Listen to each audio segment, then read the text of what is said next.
નમસ્કાર મિત્રો, આણંદની વાત કરી જેમાં એક દીકરી ભરપૂર સપના સાથે ફતેપુરથી આણંદ પહોંચી હતી. 11 સાયન્સ લીધું હતું, ડોક્ટર બનવાની આશાથી આણંદ ગઈ હતી. અનેક સપનાઓ તે સંજોઈને ગઈ હતી. એનો બાપ ખૂબ મહેનત કરતો હતો કે મારી દીકરીના બધા જ સપના પૂરા થાય, પરંતુ એ સપના તૂટી ગયા.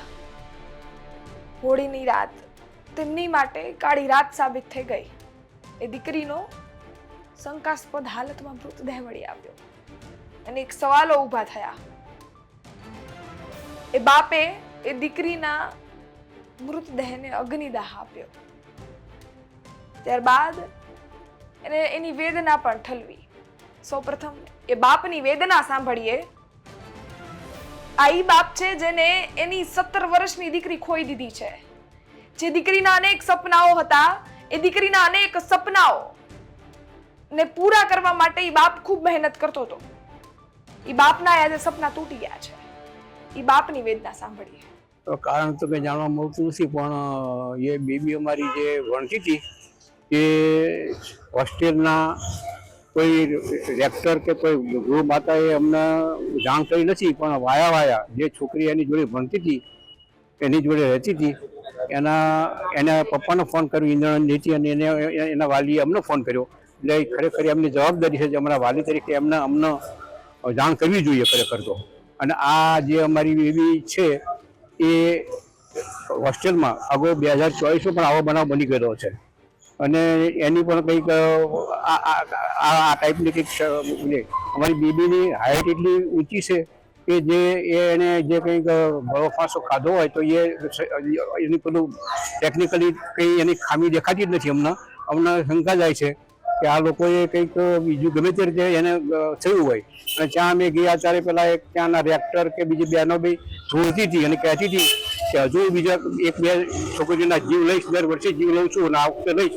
આવું બધું કંઈક ચાલતું હતું બધું હોસ્ટેલમાં, પેલા જેવું નાટક જેવું.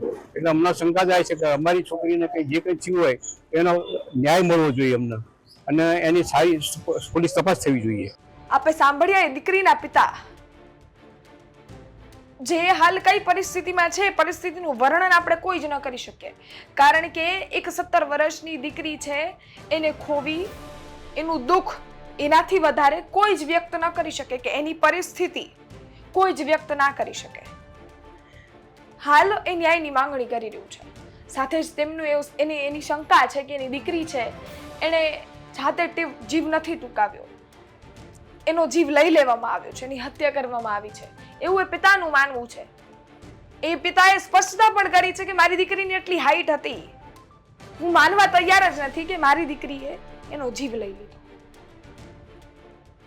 સાથે જ તેમને બીજી વાત પણ કીધી કે આવી એક ઘટના 2024માં બી થઈ ગઈ છે, જેની વાત મેં પણ તમને કરી. આદિવાસી સમાજની દીકરી હતી અને એનો જીવ પણ આ રીતે જ ગયો હતો.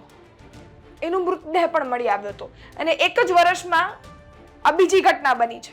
અને હવે આની માટે કોળી સમાજ ન્યાયની માંગણી કરી રહ્યું છે. એના બાપે ન્યાયની માંગણી કરી છે. સાથે જ તેના પિતાની આંખમાં પણ રોષ છે.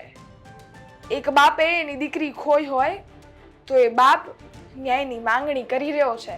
આજે પોલીસ તંત્ર પાસે એ બાપના આંસુડા લુવા માટે તો કાંઈ જ નથી, પરંતુ એ બાપની દીકરીને ન્યાય અપાવડાવવા માટે પોલીસ કંઈક કરે તો એ બાપને બી શાંતિ થાય અને જે દીકરી એને પણ ન્યાય મળી જાય. ખેર સમગ્ર મામલે તમારું શું માનવું છે કોમેન્ટમાં ચોક્કસથી જણાવજો.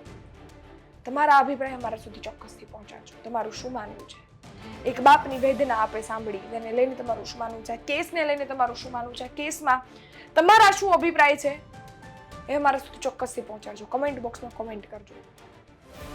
આ માહિતી પસંદ આવી હોય તો લાઈક કરજો. આ માહિતી વધારેમાં વધારે શેર કરજો. આ માહિતી બધા સુધી પહોંચાડવાનો પ્રયત્ન કરજો. લોકોને માહિતગાર કરજો. એક બાપ એની દીકરીને લઈને ન્યાયની માંગણી કરી રહ્યો છે, એ બધા સુધી પહોંચાડજો. જેટલું બને એટલું શેર કરજો.